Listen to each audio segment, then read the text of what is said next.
ഇന്നലെ പുറത്തു വന്ന ആ റിപ്പോർട്ടിൽ രണ്ട് പ്രധാനപ്പെട്ട കാര്യങ്ങളാണ് ചൂണ്ടിക്കാട്ടുന്നത്. ഒന്ന്, സർക്കാർ നടത്തിയിട്ടുള്ള ഭരണഘടനാ തത്വങ്ങളുടെ ലംഘനം, സത്യപ്രതിജ്ഞാ ലംഘനം, ഒരു സ്വകാര്യ വ്യക്തിക്ക് ലാഭം ഉണ്ടാക്കാൻ വേണ്ടി സർക്കാർ സംവിധാനങ്ങൾ നടത്തിയ ദുരുപയോഗം. ഈ മൂന്ന് കാര്യങ്ങൾ ചൂണ്ടിക്കാട്ടുന്നു. അതോടൊപ്പം തന്നെ ഒരു സ്വകാര്യ വ്യക്തി എന്ന നിലയിൽ ഈ പരിപാടിയുടെ സ്പോൺസർ നടത്തിയ പണമിടപാട്, അതിലെ ദുരൂഹതകൾ കൂടി ചൂണ്ടിക്കാട്ടുന്നുണ്ട്. അതിലേറ്റവും പ്രധാനപ്പെട്ട കാര്യം 14.5 മില്യൺ ഡോളറാണ് വിദേശത്തേക്ക് അയച്ചത്. അതിന്റെ സ്രോതസ് സംബന്ധിച്ച സംശയം ഈ റിപ്പോർട്ട് ഉയർത്തുന്നു. മറ്റൊന്ന്, ആ പണം തിരിച്ചു കിട്ടിയോ എന്ന ചോദ്യം കൂടി ഈ ഘട്ടത്തിൽ ഉയരുന്നുണ്ട്. റിപ്പോർട്ട് എന്തൊക്കെയാണ് പറയുന്നത്?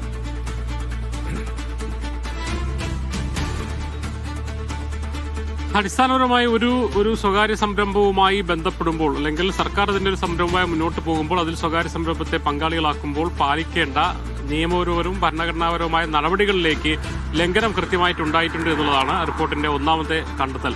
അതുമായി ബന്ധപ്പെട്ട ഒരു വാർത്തയാണ് നമ്മൾ രാവിലെ തന്നെ കൊടുത്തത്. കരാറിൽ ഏർപ്പെട്ടത് ഈ ഒരു റിപ്പോർട്ടിംഗ് ബ്രോഡ്കാസ്റ്റിംഗ് കോർപ്പറേഷനെ ഇത്തരം ഒരു സംഭവത്തിന്റെ സ്പോൺസർഷിപ്പായി, അല്ല അവരുമായിട്ടുള്ള സർക്കാരിന്റെ കരാറിലേക്കുള്ള ആദ്യത്തെ നടപടി തന്നെ വീഴ്ച, ക്രമക്കേടാണെന്ന് ആണ് റിപ്പോർട്ടിൽ പറയുന്നത്. കാരണം അതായത് ഈ RBC എന്ന് പറയുന്ന കമ്പനിയുമായി അവർ സ്പോൺസർ ആക്കാമെന്ന് പറഞ്ഞുകൊണ്ട് സംസ്ഥാന സർക്കാർ കരാറിൽ ഏർപ്പെടുന്നത്, അല്ലെങ്കിൽ അത്തരം ഒരു സർക്കാരിന്റെ ഉത്തരവ് ഇറങ്ങുന്നത് 2024 ഡിസംബർ 24 എന്നാൽ ഈ RBC എന്ന് പറയുന്ന റിപ്പോർട്ടിംഗ് ബ്രോഡ്കാസ്റ്റിംഗ് കോർപ്പറേഷൻ AFA-യുമായി, അതായത് അർജന്റീന ഫുട്ബോൾ അസോസിയേഷനുമായി കരാറിൽ ഏർപ്പെടുന്നത് 20 ഡിസംബർ 20 അതായത് സർക്കാർ ഈ കമ്പനിയെ സ്പോൺസറായി നിശ്ചയിക്കുന്നതിന് മുമ്പ് തന്നെ ഇവിടെ സർക്കാരിന്റെ പദ്ധതി നടപ്പാക്കുന്നതിന് വേണ്ടി, അല്ലെങ്കിൽ കളിക്ക് വേണ്ടി AFA-യുമായി അവർ കരാറിടുന്നു. മാത്രമല്ല, ഇതിനുശേഷം ഈ ഒരു ഡിസംബറിന് ശേഷം ജനുവരിയിൽ ഒരു ഉത്തരവ് കൂടെ ഇറങ്ങുന്നുണ്ട്. അതായത് ഈ അർജന്റീന ഫുട്ബോൾ അസോസിയേഷനുമായി കരാറിൽ ഏർപ്പെടാനുള്ള അനുമതി നൽകിക്കൊണ്ടുള്ള ഉത്തരവ് ഇറങ്ങുന്നത് 2025 ജനുവരിയിലാണ്. എന്ന് പറഞ്ഞാൽ 2025 ജനുവരിയിൽ മാത്രമാണ് ഈ RBC-ക്ക് കേരളത്തിന്റെ, അല്ലെങ്കിൽ കേരളത്തിലൊരു പദ്ധതി നടപ്പാക്കുന്നത് സംബന്ധിച്ച് AFA-ക്ക് ഒരു കരാറിൽ ഏർപ്പെടാൻ അനുമതിയുള്ളൂ. അതിനു മുമ്പ് തന്നെ, എന്ന് പറഞ്ഞാൽ സ്വകാര്യ കമ്പനി നേരത്തെ തന്നെ ഏർപ്പാട് ചെയ്ത ഒരു കരാറിന് സംസ്ഥാന സർക്കാർ പിന്നീട് അനുമതി നൽകുകയായിരുന്നു. ഇത് ഭരണഘടനയുടെ ആർട്ടിക്കിൾ 166 ബിസിനസ് റൂൾ, സർക്കാർ എങ്ങനെയാണോ ബിസിനസ് റൂൾ കൊണ്ടുപോകേണ്ടത് എന്നതിനെ കുറിച്ച് അടിസ്ഥാനപരമായി പ്രതിപാദിക്കുന്ന ഭരണഘടനയുടെ 166 അനുച്ഛേദത്തിന് വിരുദ്ധമാണെന്നുള്ളതാണ് റിപ്പോർട്ടിന്റെ ഏറ്റവും സുപ്രധാനപ്പെട്ട ഒരു കണ്ടെത്തൽ.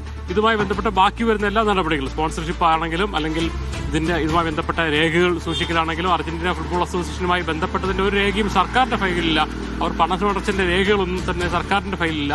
ഇത്ര നേരത്തെ പറഞ്ഞുള്ള ഗോട്ടാഡ് എന്ന കമ്പനിയുടെ ആദ്യം വരുന്നു 2023 ജൂലൈയിലാണ് ഗോട്ടാഡ് എന്ന് പറയുന്ന കമ്പനിയുടെ ഇമെയിൽ വരുന്നത്. അവിടെ നിന്ന് പിന്നെ അങ്ങോട്ട് RBC എന്ന രീതിയിലേക്ക് എങ്ങനെ മാറി, അതിന്റെ ഒരു രേഖകളും ഇല്ല. ഇതിനെക്കുറിച്ച് ഈ ഒരു സ്വകാര്യ കമ്പനി ആദ്യം വരുമ്പോൾ, ഒരു കരാറിൽ ഏർപ്പെടുമ്പോൾ സ്വാഭാവികമായിട്ടും അതിനൊരു ഓപ്പൺ പ്രോസസ്സ്, സുതാര്യമായ ഒരു പ്രോസസ്സ് ഉണ്ടാവും. ടെൻഡർ വിളിക്കുക, അല്ലെങ്കിൽ ആ സ്പോൺസർഷിപ്പിനെ തീരുമാനിക്കുന്നതിന് വേണ്ടി കൃത്യമായ മാനദണ്ഡം ഉണ്ടാക്കുക, അതിന്റെ അടിസ്ഥാനത്തിൽ സർക്കാർ ഒരു തീരുമാനമെടുക്കുക.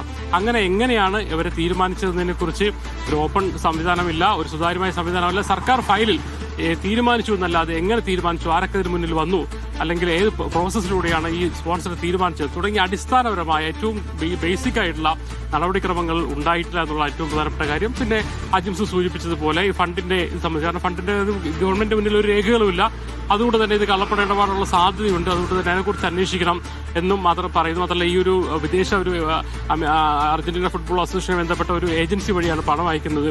അവർക്ക് ഒരുപാട് ബാക്ക്ഗ്രൗണ്ട് പ്രശ്നങ്ങളുണ്ട്, അതിനെക്കുറിച്ച് അന്വേഷിച്ചിരുന്നു എന്ന് സർക്കാരിന്റെ കയ്യിൽ രേഖകളില്ല. അതുകൊണ്ട് അത്തരം കാര്യങ്ങൾ നോക്കേണ്ടത്. അങ്ങനെ ED-യുടെയും SFI-യുടെയും IT-യുടെ ഉൾപ്പെടെയുള്ള എല്ലാവരുടെയും ശ്രദ്ധ ആകർഷിക്കുക, അല്ലെ അവരുടെയൊക്കെ അന്വേഷണത്തിന് ഉതകുന്ന രീതിയിലുള്ള ഒരു പണമിടപാട് കൂടി 126 കോടിയുടെ പണമിടപാട് കൂടി നടന്നിട്ടുണ്ട് എന്നതാണ്. സർക്കാർ തുടങ്ങിയതിൽ തന്നെ വീഴ്ചയുണ്ട്, നടപടിക്രമങ്ങളിൽ വീഴ്ചയുണ്ട്. ഈ പണമിടപാട് സംബന്ധിച്ചുള്ള ദുരൂഹത നിലനിൽക്കുന്നു എന്നുള്ളതാണ് ഏറ്റവും പ്രധാനപ്പെട്ട. ഇന്ന് തുടങ്ങി ഈ ഇടപാടും അതോടൊപ്പം തുകയും എല്ലാം സംബന്ധിച്ചുള്ള കാര്യങ്ങളിലേക്കാണ് വിരൽ ചൂണ്ടുന്നത്. എന്തായാലും എങ്ങനെ ഈ നടപടികളിലേക്ക് പോയി എന്നുള്ള കാര്യത്തിൽ എല്ലാ തരത്തിലുള്ള വിദേശ പണമിടപാടുമായി ബന്ധപ്പെട്ട് ഉയരുന്ന ഏറ്റവും പ്രധാനപ്പെട്ട ചോദ്യം, ഒന്ന്, RBIയുടെ അനുമതിയോടുകൂടിയാണ് ഈ പണം അയക്കാൻ കഴിയുക. പണം അയച്ചിട്ടുള്ളത് AFA-ക്ക് നേരിട്ടല്ല, അർജന്റീന ഫുട്ബോൾ അസോസിയേഷൻ നേരിട്ടല്ല, അവർ ഏർപ്പാടാക്കിയ മറ്റൊരു ഏജൻസിക്കാണ്. ആ ഏജൻസിക്കെതിരെ അമേരിക്കയിൽ FBI അന്വേഷണം നടക്കുന്നു എന്നുള്ളതാണ് ഈ റിപ്പോർട്ട് ചൂണ്ടിക്കാട്ടുന്ന ഏറ്റവും പ്രധാനപ്പെട്ട കാര്യം.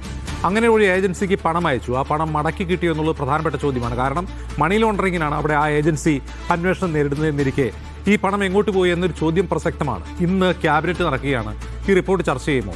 ഇനി മുഖ്യമന്ത്രിയാകുമോ ഈ കാര്യത്തിൽ തീരുമാനമെടുക്കുക? ഇന്ന് അവധിയാണ്, മന്ത്രിസഭാ യോഗമില്ല. നാളെയാണ് മന്ത്രിസഭാ യോഗം ചേരുക. സ്വാഭാവികമായിട്ടും ഈ ഒരു റിപ്പോർട്ടിൽ മേൽ എന്തായിരിക്കും സർക്കാർ എടുക്കുന്ന നിലപാടെന്നുള്ളത് മന്ത്രിസഭാ യോഗത്തിൽ ചർച്ചയാവും. ഈ പണമിടപാടിന്റെ വിശദാംശം കുറിച്ച് റിപ്പോർട്ടിൽ പറയുന്നില്ല. കാരണം റിപ്പോർട്ട് ഈ പണമിടപാടിൽ സംശയങ്ങൾ മുൻനിർത്തിക്കൊണ്ടാണ് അതിൽ അന്വേഷണം വേണമെന്ന് മാത്രമേ പറയുന്നുള്ളൂ. ഏജൻസിയെക്കുറിച്ചും അതോടൊപ്പം തന്നെ അവരുടെ കേസുകളെക്കുറിച്ചുള്ള വിവരങ്ങൾ, കാരണം അതിലേക്കല്ല ഈ ഒരു സർക്കാർ നടപടിക്രമങ്ങളിലെ വീഴ്ചകളും അതുമായി ബന്ധപ്പെട്ട് ഉയർന്ന സാമ്പത്തിക ഇടപാടുകളുടെ ദുരൂഹതകളെക്കുറിച്ച് മാത്രമാണ് ഇതിൽ പറഞ്ഞു വെക്കുന്നത്. കാരണം ഇതിന്റെ സ്പെസിഫിക് ആയിട്ട് ആ ഇടപാടുകൾ സംബന്ധിച്ചുള്ള റിപ്പോർട്ടല്ല. പക്ഷേ സ്വാഭാവികമായിട്ടും ഇതിനെക്കുറിച്ചുള്ള ഇത്രയും ഒരു ഇടപാട് വിദേശ വിനിമയം അല്ലെങ്കിൽ വിദേശ ഫോറിൻ എക്സ്ചേഞ്ച് ആണ് നടന്നിരിക്കുന്നത്. അതിന്റെ സ്വാഭാവികമായിട്ട് അത് ലംഘനം നടന്നിട്ടുണ്ടോ എന്നുള്ള കാര്യങ്ങളൊക്കെ കുറിച്ചൊക്കെ അന്വേഷണം നടത്തേണ്ടതുണ്ട് എന്നാണ് പറയുന്നത്. RBIയുടെ അംഗീകാരം വാങ്ങി എന്നതൊക്കെ പിന്നെ ഈ സ്പോൺസർ പറയുന്നതാണ്. സർക്കാരിനെ സംബന്ധിച്ചുള്ള അത് സംബന്ധിച്ചുള്ള രേഖകൾ, പണം അടച്ചതിന്റെ രേഖകൾ തന്നെ സ്വാഭാവികമായിട്ടും ഇല്ല. സ്വാഭാവികമായിട്ടും അതിന്റെ അംഗീകാരവും കുറിച്ച് രേഖകളൊന്നും സർക്കാരിന്റെ ഫയലിൽ ഇല്ല. എന്തായാലും സർക്കാരിന്റെ ഭാഗത്തുനിന്ന് വളരെ ക്രമവിരുദ്ധമായ കേടെന്ന് പറയാൻ പറ്റുന്ന വളരെ കൃത്യമായ കാര്യങ്ങൾ നടന്നിട്ടുണ്ട്.